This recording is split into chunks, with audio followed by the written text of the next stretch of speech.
come install this wig with me on my non-heat trained hair that loves to revert back.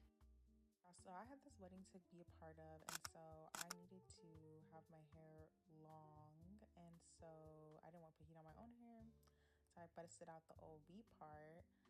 I just sectioned off my hair, braided it down in the parts that was not going to be out, and left a good amount of leave out. And then I washed and blow dried the wig. I love Cheese Silk Infusions. I always use that.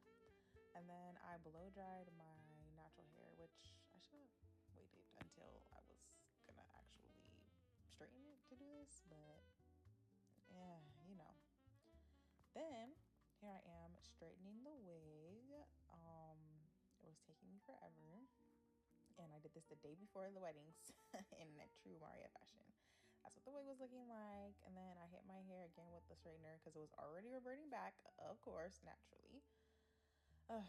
Then I had to straighten it. And child, when I tell you, my hair is not heat trained, y'all. I straighten my hair like once a year. And my hair loves to prove to me that, like, girl, we don't do that no more.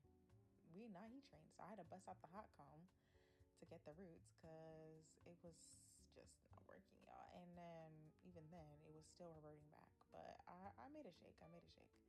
I just gave up on the edges. I was just like, I'm gonna hit that tomorrow because there's no point in me doing it. It's gonna revert back in my sleep. So I decided to twist it up and put it in these little foam rollers when I slept so I could have a little curl in the morning without me having to curl it all myself. And when I took it off, it was actually not looking bad. The curls coming out okay. I wish I would have curled up the front instead of twisting it, but it's fine. I did hit it with the flat iron later, but I think it came out kind of cute. What y'all think? Bye.